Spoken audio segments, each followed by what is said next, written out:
This video is made possible by Practical Defense Systems, the best online security training at the lowest prices. You can start your security career today online at pdsclasses.com. Check them out. Praise the Lord and pass the ammunition. It's time for the GunGuyTV podcast. Hi, this is Joel Persinger. I'm the Gun Guy. Thank you very much for listening to the podcast and supporting GunGuyTV the way you do. I'm extremely grateful that you do that. Truthfully, if it weren't for you, I'd be talking to myself. I know I say that a lot, but the truth is you're the important one here. I'm just the guy that's bringing you the information, but you're the one that really is the person that does something with it. So I'm very grateful that you listen and that you support the way you do. Obviously, your time is valuable, and there are a lot of other things you could be doing. So once again, please accept my sincere thanks. The interview I'm going to provide to you today was actually done at SHOT Show in January. We did a whole series of interviews at SHOT Show, and this one was with Frank Johnson from the Liberty First Foundation. Now, Frank's foundation is very small, but they actually do some great work, and Frank is one of my favorite people. He's intelligent. In fact, he's extremely intelligent. He's funny. He's a joy to be around. He's very quick-witted, and probably most importantly, from the standpoint of GunGuyTV, he's extremely passionate about the Second Amendment and about the United States Constitution and the saving and preserving of the rights of Americans. That's one of the things I love about the guy. On this interview were myself, Pete, my son Nick, and Frank Johnson. So when you hear the various voices, you'll know, you should be able to figure out who's who, I hope. Like the last couple of interviews, I'm going to produce the entire interview for you on your favorite podcast player free. There won't be a separate part that's just on Patreon. Now, if you're a Patreon subscriber, please accept my apology for that. I will get back to producing podcasts where half is available free on podcast players and the other half's available only on Patreon. It's just with these interviews, I'm of the opinion that the information is so important that every gun owner needs to have access to it. So I hope you'll forgive me for doing that. This time, it's like the last two interviews we did. This one is going to be available for everyone. And you'll also find a video version on YouTube and the other video platforms where we actually publish videos. Now, the one where you won't find it is Daily Motion, and that's because Daily Motion, out of the blue and for no reason we can quite figure out, deleted GunGuyTV entirely from their site. Their only explanation was that we had somehow violated their content rules. But they gave us no explanation as to what we did. And we haven't been doing anything differently than we've been doing for years, having never violated their content rules before. So I'm not sure what caused all of that. That said, Dailymotion did not have a huge audience in the first place, and not very many people watched the show there. However, if you did, I want to apologize to you for that particular platform going away. You will, however, find us on YouTube, GunStreamer, I have to think about it now, Facebook, Vimeo, the Utah Gun Exchange, and BitChute, which I always have to say carefully so I don't screw it up.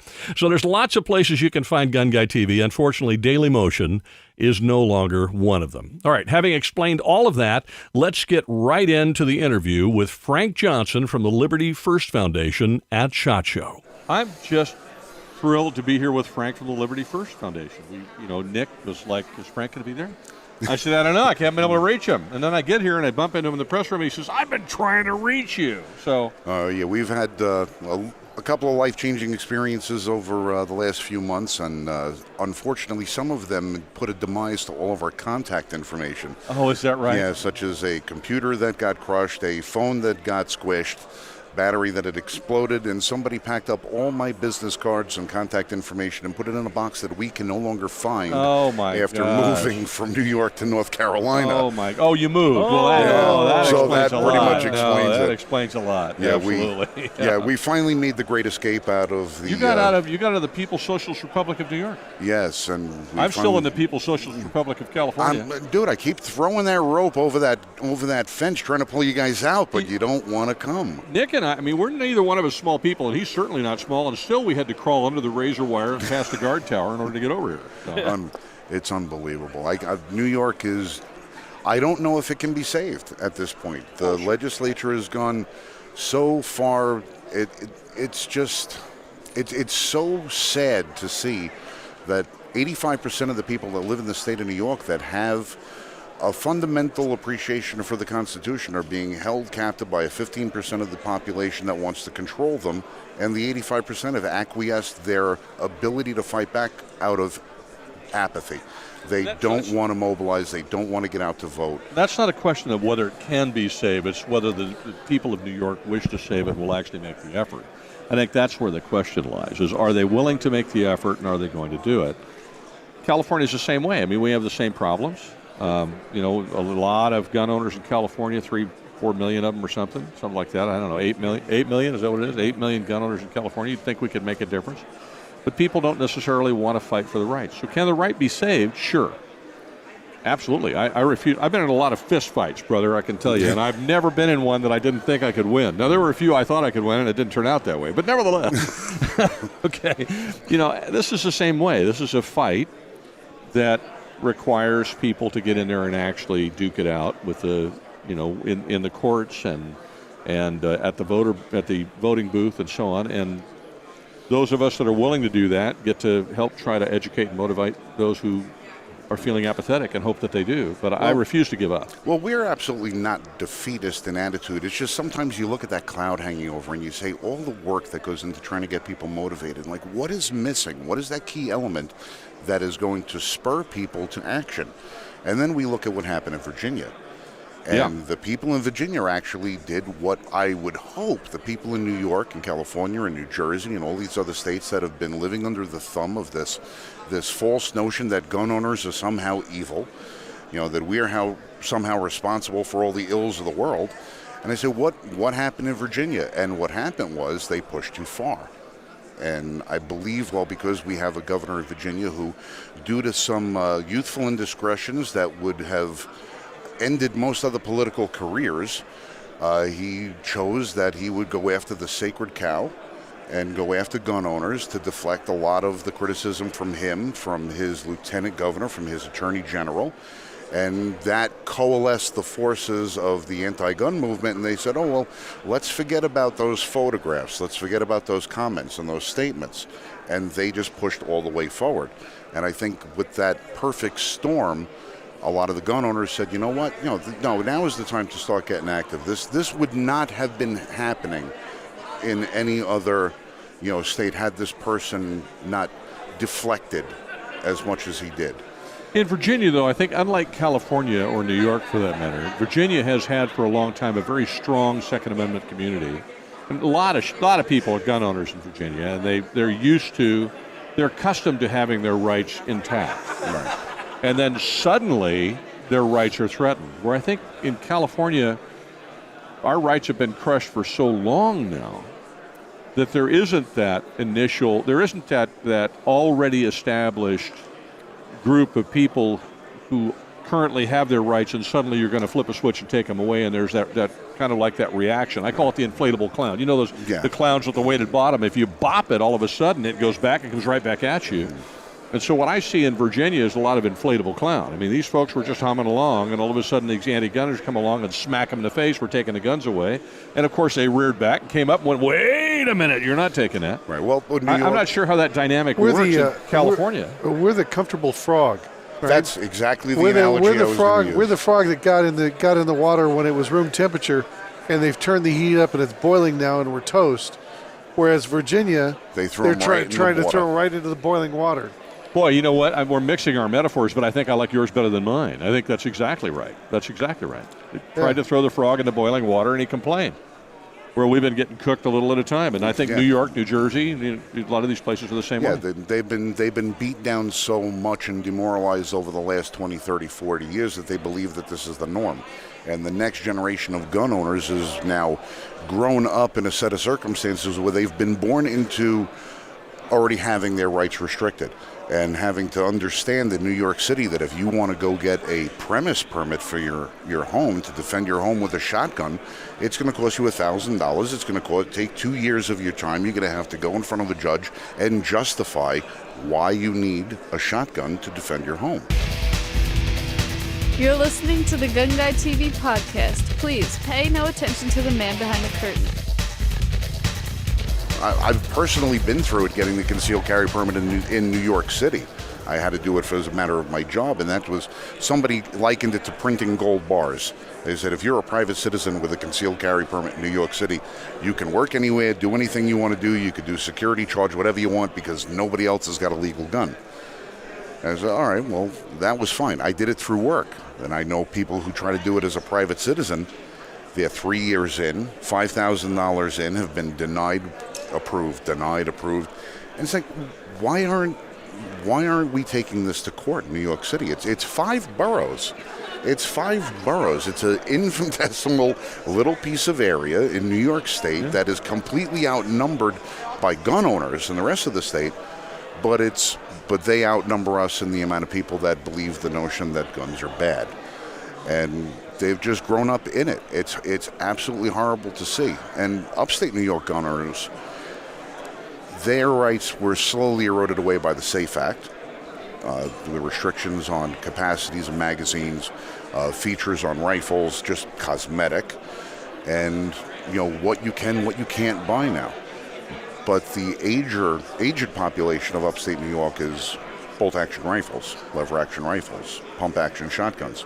They're not coming after my guns. But Cuomo came out and said, yes, we are. Right. Yeah. But they're saying, well, it's up for the next generation to fight. Well, the next generation already is used to not owning the gun. It's not a lot different than the difference between my dad and I. My dad, when he got his first gun at the age of 12, his dad ordered it for him from the Sears catalog, and it was mailed to his house, right? And in those days, if his dad had enough money to buy him an automatic, he could have bought him an automatic, right? Had it delivered to the house. I have never seen that. I've never had a chance to participate in that, so that's foreign to me. We can't get accessories mailed to our house in New York. We can't get ammunition. We have to, if I want to buy a case of ammunition. Coming right there? Yeah, if I have to buy a case of ammunition, I have to have it shipped into my local FFL. Then I have to go over there and pay a $20 transfer fee for it and fill out a form before I can take my ammunition home. When did you move to California? I said New York. That's what I'm saying. Yeah, I know. The same is the case with California. I'm like, did you move into my neighborhood? Is the spelling somehow? I don't know, but it seems like it's the same. I think the right and left coast. It's crazy. I must be reading my newspaper backwards. But that was one of the reasons why, after establishing the Liberty First Foundation, one of the problems that we had was we have gun manufacturers that would like to be able to send us firearms for us to do a test and analysis on. They kind of like the way we do it. But then they say, we can't send that to you. Right, yeah. You guys are dealing with it all the time. We know that you have to go out of state to film I got to go over to Sprague's and Yuma. Yeah, and you have to, and the gun is now in the possession of the FFL over there, and you can't take it home with you because California's got that list. I mean, I can go off the property and go over to another range, like if it's a long range thing, I can go over to the air range and shoot, but they have to send somebody from the gun store with me. Yeah. For me to do it, because they can't leave it with me. I'm not an FFL, so they have to accompany me with it. And we don't have the model restrictions that you guys have, but we have other restrictions about weight. There's certain guns they won't allow because of the weight. One of the examples is semi-automatic handguns that weigh above 50 ounces. Well, when they wrote the SAFE Act, what they tried to do was individually pick out guns that they didn't want the public to have access to. Some of those were the MAC-10, the MAC-11, the Uzi pistol, even in the semi-automatic variety. But because of certain constitutional rights about equal protection, you can't select one particular company or model or single them out. You can't single them out. You had to go to a broadband and find something that was very specific as to why you can't have that one. So they said, well, what does an Uzi weigh? And they wound up coming up with the determination that 50 ounces is the cutoff. No semi-automatic handguns over 50 ounces. But with that restriction came a tremendous blow to the sport shooting competition because many of the 22 caliber rimfire rifles that are used in bullseye competitions, when ordered with Volquartsen components and nice grips, and they're custom molded, are coming in at they weigh more than 51, 52 ounces. They're heavy, yeah. So now you have semi-automatic rounds with that are specifically designed for that one aspect of the sport are completely banned. And then along with that went the Desert Eagle. The Desert Eagle in 50 AE is banned in New York State. Now, I bought a Smith & Wesson 500 Magnum. It's a much more powerful round than the 50 AE. It weighs significantly more than 50 ounces. But it's not semi-automatic. But it's not semi-automatic. So you say, well, what was the big benefit of eliminating these guns under a particular weight if I could buy this cannon and bring it home? If you were so concerned about the tremendous damage and impact that could be done by one particular round of well, a this one I firearm. just bought will go through my house, my neighbor's house, and the house next door. Yeah, that's what I said. The rules and the laws in New York, not only they are archaic, but they're symptomatic of a disease of ignorance. Oh yeah, sure. And most of the people that they see these guns that they want to ban. It's mostly cosmetic. It has nothing to do with the functionality of it. You can buy a New York State Safe Act approved AR-15 that is functionally identical to one that you would buy in Virginia or North Carolina or South Carolina, but it's missing a bayonet lug. It's missing a top handle. You can't have a pistol grip. You can't have this. Now, of course, we have NFA items that we're not allowed to put on it, for whatever those other ridiculous reasons are. Right. But when you look at it, it's okay. Well, I can take this grip off and put this grip on, and it's now it's a felony. It doesn't change anything about the gun except the level of comfort for the user. It doesn't make it more accurate. It doesn't make the shooter more proficient. It's just a matter of having the option to say, okay, do I drive my car with the seat reclined a little bit, or do I drive with it upright? It's a matter of preference. It's a matter of what makes you comfortable. It doesn't make you a better driver. If you suck at driving, it doesn't matter what position you're driving in. Suck at driving, whether the seat is up or back. You're going to suck regardless. Yep. And no matter what cosmetic changes there are on a gun, if you have good intentions for your firearm, you're only going to use it for good purposes. And if you have evil intention, it doesn't matter if the gun is pink with a unicorn horn sticking out the top of it, and you have no idea. And rainbow the inside bright joke stickers. You just did. That's Nick's new gun. That's Nick's new gun. Yeah, we just got the video on it. I'm going to love watching that on the Patreon. That is going to be fantastic. Yeah, it's up right now. Oh, well, like I said, I wish to God in the last couple of months I've been able to do anything but concentrate on this show and our fundraiser that we're doing. Before you leave, we'll show you the video if we can. It's hilarious. Good. It's hilarious. Yeah. Oh, you got it? Oh, good. Okay. Before you leave, before we're done, we'll make sure you get a chance to show. Worst decision I've made is picking up that little gun. I don't know. We've had so much fun with it since. What the heck? Well, worst decision so far. Oh, that's a good point. I'm still young. That's right. There's 2 days left of the show. So what's going on with Liberty First? Liberty First is on the verge of finally organizing our membership-driven organization. We've been putting together a benefits package for people who want to become members that is going to be so appealing that you would have absolutely no way to justify not becoming a member.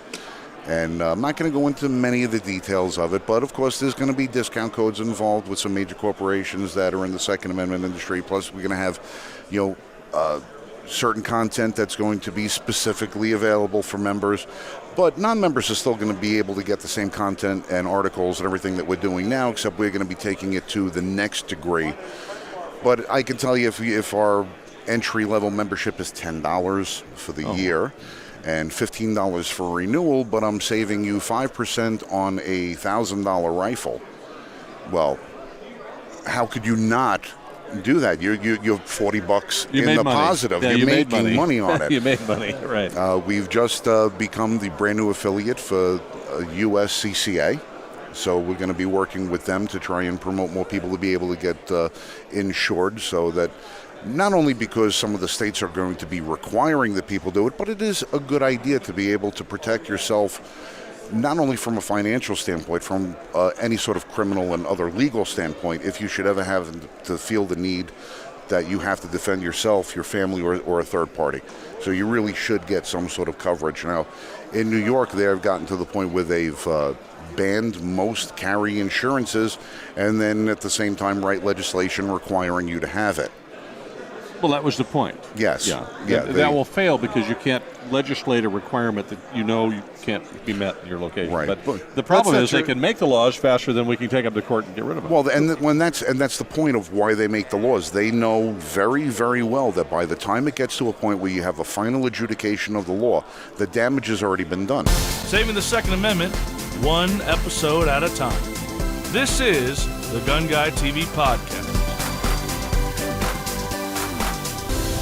The ambiguity in the law is going to cause a lot of problems where people are going to throw up their hands and give up. That's going to be the first wave. The second wave is going to be the people who say, I don't have the money to afford being able to defend myself against these things. I can't hire a lawyer. I'm afraid of getting locked up. I don't want no part of it. Then they throw their hands up. And then after we win, then appeal, then win, then appeal, the state, and when I mean the state, I don't mean any one of the states. The state as in the government, the entity of the body of the government as the state. The state has an unlimited supply of funds that they can spend any which way they want, and they use our money to fight us while we use our money to defend ourselves. And they don't care how long it takes. They know they're going to lose in the long run. That's because they're continue picking your pocket so they can pay the bill. But they're going to bleed us dry the whole way there and try to demoralize us as best they can on the way. I was just saying, in the state of California, we just lost the microstamp lawsuit. And the lawsuit was basically the technology doesn't exist for microstamping. It's an unproven, unavailable technology to the gun manufacturers. But the state said, we don't care whether or not it's available or not. It's required on all new semi-automatic pistols. And the court upheld that. They said just because the technology doesn't exist doesn't mean the state can't require it. Now, do you know at what level of the court? Was that at Superior Court level or Ninth Circuit or what? Do you know? No, I think it's ninth. The 99th struck again? Yeah. Which means now it's got to be dragged all the way to the Supreme Court, and, a very small percentage of those are ever heard. So we'll have to wait and see. And think about the interesting dichotomy of that law. When they talk about the Second Amendment, they talk about what was available to the population at the time that the Constitution was ratified. What did the founders intend? Well, they intended on what was available at the time. They could not foresee a time in the future when we would have had this technology that would enable an individual person to fire more than 2 rounds in 1 minute. So they look at the past and they say, well, we're going to make our argument based on what they thought would never come to pass, and now you're fighting with them making the decision of saying, don't worry, eventually technology will catch up with it. Well, even though they're wrong, there were firearms that were rapid fire back in those days too. They also, founding fathers, I think, I'm not sure, but I don't remember anywhere in the Federalist Papers them talking about Twitter for free speech. Yeah. Or Larry Flint's publication for free speech. You didn't read Federal 321 or whatever? No, I must have missed the Federalist paper where YouTube is protected by free speech. Yes. Will someone please reboot the Liberty Bell? My Quillith runneth out of Wi-Fi. that was not an argument heard at the time. Just ridiculous. We have to sit back and laugh sometime about how ridiculous this stuff is, because it's the only out we have from driving ourselves absolutely mad, trying to, 1, understand the opposition, and 2, try to fight the opposition. We have to laugh at it sometimes, find a little bit of the humor, but we can never get too far away from the seriousness of the task at hand. Well, I think you made a great point, even joking around about the Liberty Bell, and so did you, is that the problem is that these theoretical applications of history are applied unequally. They're applied selectively to the things that they wish to ban or control, and not to the things that they don't want to argue. Right. And that all has to do with the fact that we have judge picking.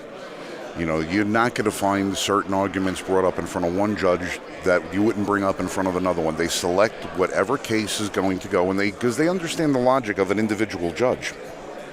A lot of people would call it judicial activism.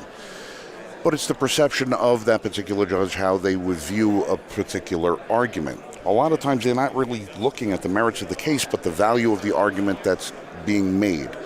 And certain judges are a little bit more logical. Some judges are a little bit more emotional. They're not necessarily saying that they're taking the context of the Constitution and tearing it apart to fit the judgment. They're looking at it a way to fit their logic and how the argument was presented to them. So they really judge shop not based on the merits of the law, but on the merit and the strength of their argument. Does this argument fit this judge's compass? And then they do that specifically. That's why you'll see certain judges on the Ninth Circuit that'll hear one gun case, but another case that's a little different won't go in front of the same judge, because the anti-gun people know, well, that judge is going to look at our argument a little differently than he did the other argument. And that's why it gets to the next one. It has taken a very long time for us to learn that. And I think we have learned it in a great way, most recently, particularly in California with Judge Benitez, because we know that Judge Benitez is going to rule in a specific way with specific cases. And so the Second Amendment community in California, specifically the California Rifle and Pistol Association Gun Owners of California, with Sam Paredes, who's walking by, it's good to see you, Sam, and NRA and whatnot, they specifically tried to get that case for the magazine ban, the 10-round plus magazine ban, in front of Judge Benitez, because they had a strong suspicion that they'd win, and they did. And so now every Second Amendment case they're trying to file in such a way that it lands squarely on his desk. Well, anti-gunners have been doing this for decades, and we've been kind of slow on the uptake figuring out how to play this game. Now that we've learned how to play the game, all of a sudden they don't want the game to be able to be played that way, because now we understand what they've been doing. We're starting to do it, and we're starting to get some victories in certain places, which means that at some point they want to now change the rules. Oh, you can't do that. Because it no longer is a benefit to them. Yeah. So it's going to be interesting to see how that fleshes out. So you got yourself out of New York and you moved. Got into North Carolina, just about a half hour outside of Charlotte. You live in the United States. I live in the United States again. I recognize that accent. North Carolina. I got to tell you, I thought it was a culture shock moving from New York City, the Brooklyn area, to upstate New York. I was a flatlander from the moment I got there. I mean, I'm going to resort to my not-so-non-regional accent for a moment. When you kind of sound like this and you walk around in upstate New York, everybody looks at you like, well, who's this Mameluke over here? Get this guy out of here. This guy ain't one of us. And now I finally got accepted for what it was worth being a flatlander. Yeah. And then I got out. And now I'm in North Carolina, and I am expecting to, hear y'all and this. And the only thing I'm actually hearing is please and thank you. And I'm hearing it in New York accents. There are so many New Yorkers that moved to North Carolina to get away from it, and they all said the same thing. They said, we did not come down here with New York values. Well, it's like getting past the Berlin Wall at some point. You're getting from east to west. But so far we've been doing pretty good. We've been down there since July, and nobody has told me, well, bless your heart. Well, aren't you sweet? Bless your heart. No one's told me that yet, so I'm going to chalk that up as a victory. Aren't you sweet is, look at this idiot. It's usually something completely different. So the fact that nobody's told me. I thought I was being nice. Obviously, I'm not from North Carolina. Well, you are being nice. You used what we would assume would be the meaning of it. I did. The phonetical spelling came out right, but you didn't capture the essence. I didn't get the essence of the whole thing. Yeah. Oh, but so far, I've been batting 1,000. I'm loving it in North Carolina. The only problem that I've had so far is finding someplace to shoot. That has been the biggest challenge for us. In the Carolinas, you can't find a place to shoot. I am really dumbfounded. I am too. I am completely shocked. I am appalled with it. I actually had to write. Maybe you should have moved to South Carolina at this point. Well, that's what a lot of people have said, that there's a lot more land in South Carolina where they have open ranges. Really? And it still would be a 45-minute drive from my house to get to the nearest range in South Carolina, to go over the border and shoot over there. Fortunately, I've made a couple of friends that have private training facilities that I'm able to go to their land and do some shooting with. Within a half hour of the house. It's about the same drive as I was doing up in New York to get some of my outdoor ranges. I can't really do reviews on an indoor range very often, not only because you get lousy audio and the video is horrible, but because you got 12 other guys standing next to you in a stall and nobody wants you to wait 2 hours for you to be done filming a video where you just shot 10 rounds. Because you have to do so many angles and takes, and you can't go downrange and put cameras the other way. So you want to be able to do it outside. Try and find some place to do it. You has can been go a downrange challenge. and put cameras the other way. But I you're want to not watch you do it. Yeah. Well, I hope you can bob and weave and duck really fast. My daughter bought me a small drone to practice with, so before we get the big one, and she says, if you bring that to the range, somebody's going to shoot that thing. They're going to shoot that thing full of pieces. They'll shoot it. I said, maybe not. If as long as this doesn't have like an Amazon package hanging from the bottom of it, it might survive the trip. Yep. There's no freebies if they shoot that one down. No, it's just going to be a really ticked off gun owner sitting there with a remote cardboard control. AR-15 underneath it, and then everybody like, oh, cool, dude. Well, I did see the drone with the flamethrower on it, and I've been really tempted to pick one of those up. The opinions expressed by the Gun Guy are always right, unless they're wrong. My girlfriend just the day before yesterday called me while I'm at SHOT Show, and she says, I'm going over to the airport today. I'm going to start taking flying lessons. And then this is a woman who 5 years ago I had to almost drug her to get her on her first plane ride. And now she calls me back a little while later and she says, I just flew a plane. Well, that's pretty cool. Yeah, well, she also yelled at me that I'm spending too much money on food in Vegas. And then I found that she spent $200 to fly a plane for 3 seconds with somebody sitting right next. Because you're spending her plane money. That's what you're doing. Oh, okay. Let's call it what it is. You're eating. I'm foolish to be being fed. You're eating the plane money, and you need to knock it off. That's the thing. We all got to cross the bear. That one's mine. I don't care what she does.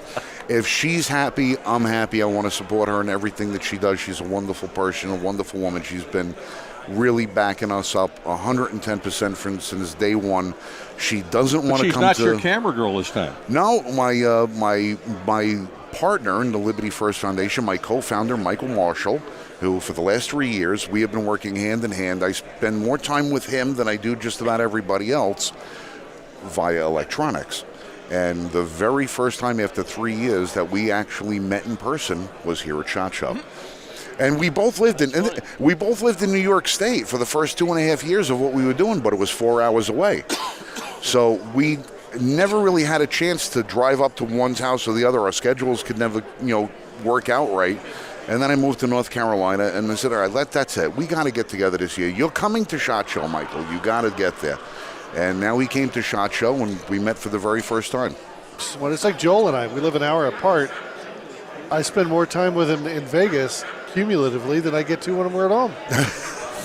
And I live at home, and he spends. I don't get to spend that much time with him. I'm working. Well, that's by choice. Oh.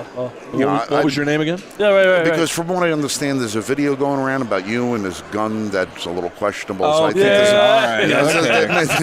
it might be a certain level of embarrassment. So we're over at the Kalashnikov booth, and they've got the Roni. Yes, And the Roni's kind of cool. You drop your handgun in there, and you make it into whatever you want, right? Yeah. So Nick wanders around looking at the Roni, and he finds this Roni that you describe it. So I found this Roni that had a really cool paint job on it. Looks similar to a mixture of like a My Little Pony and SpongeBob SquarePants. Somewhere there's a unicorn in there, I know. Mixture. I grabbed a hold of it, and Pete just snapped photos out of nowhere. I wasn't ready. I knew I should not have even touched it. I want you to have heard the word, not photo. Photos. Many. Photos. Yeah, many. Many. He took video. Yes. He just wouldn't let it go. Thank you, Pete. Yes, that saved my life. The moments of embarrassment are always caught in multiples. Yes.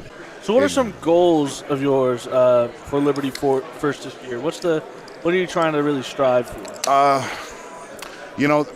We've been very, very, very effective in staying below the radar. And to our detriment but to the advantage of the Second Amendment community. Right. A lot of the words that you're going to be hearing written in some of these sanctuary city policies have been taken directly out of letters and writings from the Liberty First Foundation. We have been contributing to a lot of the argument, making suggestions, doing research, trying to find historical things that we can look back and say, okay, this is how you can justify these things when these counties are going for it. We have always felt that we didn't care who got the credit so long as something good got done, because we're not about us, we're about, the community. Right. Unfortunately, financial burdens do not always play out that way, as you're both well aware, that nobody knows who you are and you're not getting any support, it's kind of continue doing what you've been doing. I sold my business and liquidated everything 2.5 years ago and have been funding the organization. Michael Marshall, my partner, has been working probably an additional 20 hours a week for overtime so that we could both facilitate making sure that we're paying the bills, keeping the lights on, getting our travel expenses done and everything else. And we tried reaching out to the community, and we said we don't want to just ask for a donation. Even though we're already giving back to the community with the website and all the social media platforms and everything, we didn't want to just say, hey, we could use some money, because people can say, well, what are you doing? We have short memory. Everybody's always got a short memory. So we decided that we would do a fundraising effort this year and offer prizes and do it as sort of a raffle, so to speak.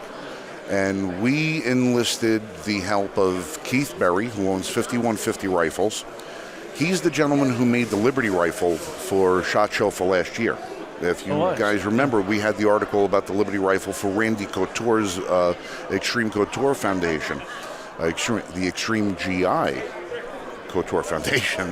I got to get that right. If Randy hears me and I get it wrong, I don't want to get punched in the face. Yeah, you'll get told about it. Yeah, so when we saw that rifle and we saw that, we decided back then that if we were ever going to have a rifle commissioned, it was going to be by Keith Berry and 5150 Rifles. So we did just that. Well, SHOT Show is a great opportunity because Keith Berry, who's making our rifle, has got 6 of his other rifles on display here at the show in various booths, and the booths are owned by the companies that he's gotten the base products from. Unitop Precision. They're helping us out with it. We have Barrel. I'm not going to plug everybody's name because go ahead. You got a couple minutes. No, there's a reason I'm not going to plug everybody's name. I was going to say, plug away. Go. No, because I want to plug the website. Because our build list for the $10,000 rifle is on the website. Oh, there you go. And we're linked on the website to every one of the companies that's helping us out. And now, you said you're not a social media genius. No, I'm not a genius. I'm just a little smart. But what we've done is we have the parts. The parts are not being donated. The parts are being purchased. The labor is not being donated. The labor is being paid for. We made sure that everybody who was going to be a part of this was getting what they earned for the work that they're doing.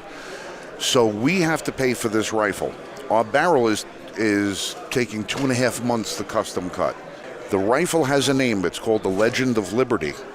Okay. Oh, that's right. nice. I like that. You like that name? Yeah, that's a great name. We have the Legend of Liberty is a bolt action Legend 350 Winchester cartridge being fired out of a 20-inch solid stainless steel bull barrel. Wow. With a 17-to-1 twist ratio that is going to push out the effective range of that cartridge from 350 to 500 yards. We selected this base platform due to the fact that it's a straight wall big bore round. With a straight wall cartridge, it is legal in every county in the United States that allows hunting. So we weren't going to go with a shouldered cartridge like a Creedmoor round or a 223, a 5.56 or any of those. We wanted a straight wall cartridge that could be used everywhere because Liberty should be everywhere. Yep. There you go. Yep. Now, our rifle is going to be absolutely spectacular in appearance. It's going to start off with, looking from the muzzle down, a gold anodized muzzle brake that is being hand cut, high polished to a high polished. Look at Pete's face. Go, hold it back, hold it back, Okay. hold it back. All right. Back up, bro, back up. Oh, baby. We have a heavy bull barrel in stainless steel that was being high polished to a mirror-like sheen. Now I want you to see one of the things I love about Frank. The dude could sell refrigerators to Eskimos. All right. So he sees Pete's face, and he immediately... And I'm focusing. He's no longer... we somehow vanished from the immediately he's making eye contact I with have Pete selected my target, and I'm going in for the kill. For the kill. But, all right, now, Anyway, go ahead. when we come out of the barrel, we get to the body of the rifle. The body of the rifle is going to be Cerakoted in the stars and bars, the red, white, and blue of America, starting with the top of the rifle where it's going to be the field of stars, leading into red and white stripes. And in the red and white stripes is going to be laser engraved the Constitution of the United States, featuring the Second Amendment prominently. When we get to the stock of the gun, the Liberty Foundation logo is going to be on both sides of it with the title of the gun, Legend of Liberty, one of a kind. Because this rifle is never going to be able to be duplicated. Yeah. Every single component. Now, you can buy the individual components, but our components, after they are in-house, Keith Berry is having every single one of them laser etched, laser engraved. They're all going to be hand-worked, hand-fitted, hand-polished, and everything. So not a single component of this rifle will be able to be purchased with the exception of the trigger. And the trigger is going to be an adjustable trigger that is going to be from 6 pounds to 3 ounces. So this is going to be a magnificent. You've just entered Pete's world. If he has a trigger under 2 pounds on any rifle, or over 2 pounds on any rifle he has, I'll be stunned. Right now, I got a couple 22s that I think come in at 6 or 7 pounds. But you never do anything with them. That's for the kids to shoot. Shooting straight and always right on target. This is the GunGuyTV podcast.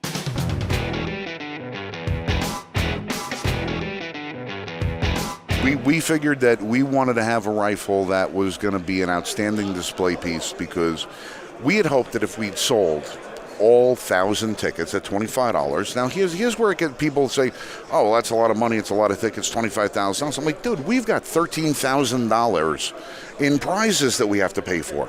That leaves us $12,000. Right. But out of that $12,000, we've only earmarked $2,000 for the Liberty First Foundation. The rest of the money that we raise, we're donating to other Second Amendment organizations. We're going to be donating money to the Well-Armed Woman. We're going to be donating money to Black Guns Matter. We're donating money to Armed and Safe. We're donating money to Second Amendment Foundation. We're donating money to the most important one of all, in my opinion, is Hold My Guns. Hold My Guns is a suicide prevention organization that is going to help us take the place of red flag laws, so that if you know somebody who's got a mental defect or deficit that needs help, they will help us provide us with taking that individual, securing their firearms in the possession of an FFL or another qualified gun owner until that person is able to seek and find the treatment that they need to get over their depression, where they can once again be trusted to not do something stupid, because suicide is an extremely temporary solution for what are usually very temporary problems. For me, I think you mean an extremely permanent solution to a temporary problem. Yeah, I'm a little dyslexic today, but it gets me to use a phrase that my Yiddish friends use, verklempt. I lost my brother-in-law to suicide a few years ago, and when we knew that he was going through his depression, we did everything we could to secure the firearms off premises. Mm-hmm. And he was such a brilliant individual that he could have figured out 60,000 ways to kill himself on any given day, but he chose to use a rifle. I have my own reason why I believe he did that in that particular way. I won't get into it. It's a family minutia that you don't have to. Nothing bad, but I think he was trying to spare my sister-in-law some egregious errors. And even though we got all the firearms out of his house, is the very first moment that he had the opportunity. My sister-in-law went out to deliver Meals on Wheels, and he got in his car, ran to a porn store, and not porn, P-O-R-N, P-A-W-N, and bought a used rifle and came home, went down the basement and shot himself. Wow. And this is not the first suicide in my family, certainly not the first death in my family, but this is one that was very impactful for me because my brother-in-law was an idol to me.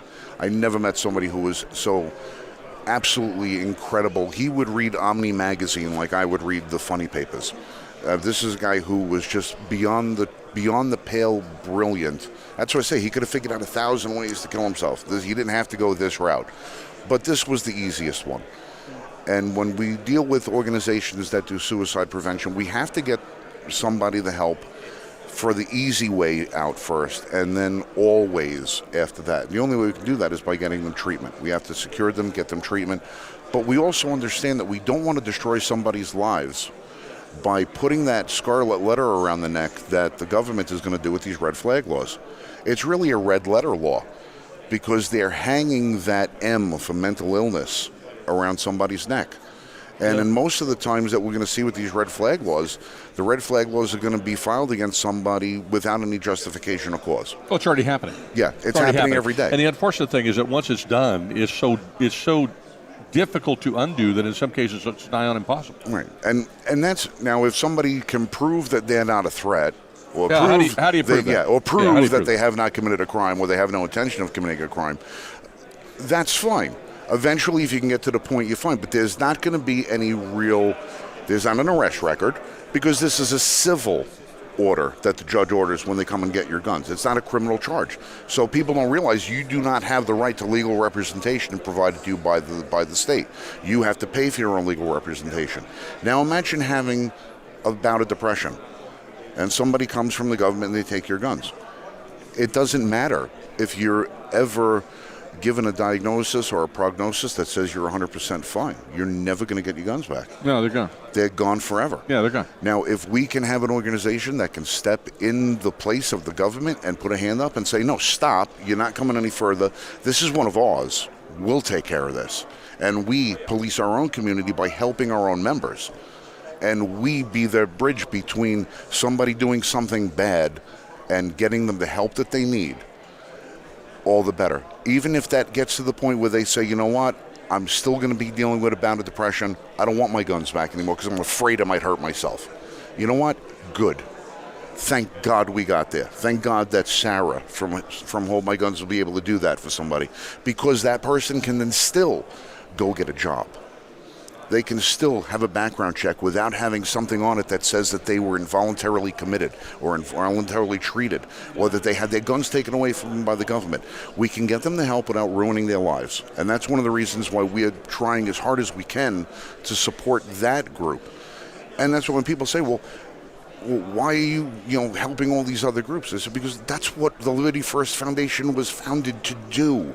We weren't founded to collect money from members and buy guns and have fun going to the range. We were founded to provide a positive outcome for people in the Second Amendment community by finding unique solutions to very difficult problems. I think it's important to highlight that for you guys too, because every time I turn around, there's a new Second Amendment organization. They're all trying to reinvent the wheel.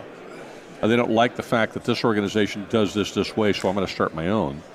The problem with that is that we end up dividing the support and the monetary support among many organizations who don't work together, and then we're not achieving anything. Right. And so the fact that you're using your marketing prowess and your organization for the purpose of not only funding your own organization, but helping these other organizations that are doing such great work without necessarily feeling like you have to reinvent the wheel and do it yourself, right, is a huge thing.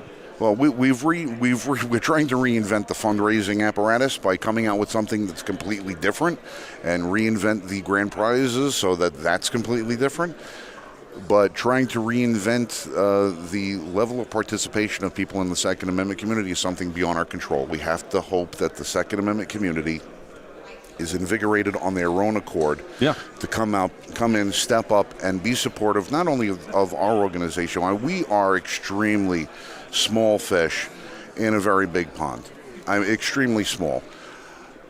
But that little fish might be the one that swims up your trunks and bites you on the butt. Oh, I'm so glad you went there instead of someplace else. Hey, I'm like, okay, where's the bleep button? It's not one of those South American ones that. No, we're going to go too far. Yeah, no, but like I fine. said, we do pack a wallop because we can get in and do things that a lot of other groups can't do. Yeah. Because we bill ourselves as America's only no-compromise Second Amendment organization, even though we're not a Second Amendment organization.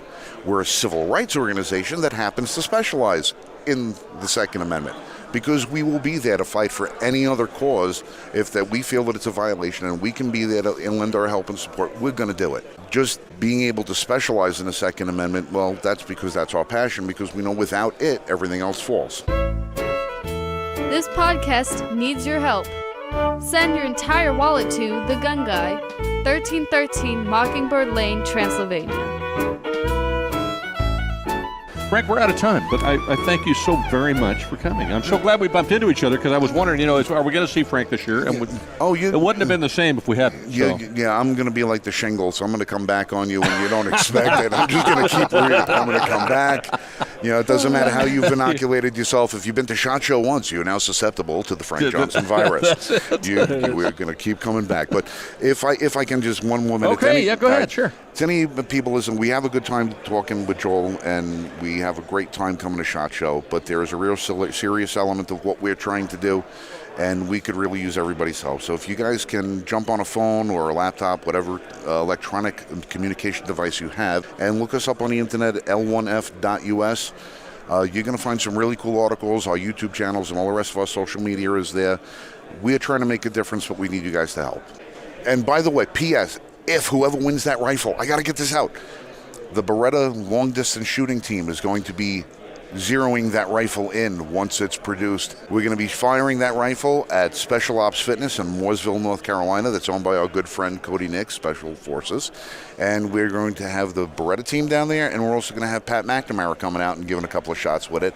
And before it's delivered to whoever wins it, every single person that we could possibly get is going to fire it and autograph the case with a photograph of them firing it. So you're going to have a gun with a tremendous provenance that nobody else has. Frank, thank you so very much, brother. Thank you. It's been a joy to see you. It's been a pleasure. It wouldn't have been the same show without you, man. So I'm glad we ran into Hey, hopefully we can do this more often. Our podcast is going to be starting up in about 2 months. Oh, you got to let me know. Yeah, so you got to let me know. Absolutely. Have you guys on as our inaugural guest. Yeah, absolutely. I can be a guest. Absolutely. I suck as a guest, but I'll do my best. No, you don't. You've been on camera with me before. You're fantastic. Did I do okay? Everybody loved the interview, and then everyone was like, "Wait, I don't know that guy." And I was like, "Well, because you're living under a rock. Get out there. What's wrong with you?" I says, "Where do you think?" I said, "Why do you think I do what I do?" I said, "Because these are the guys all because of me. That's why." Well, not just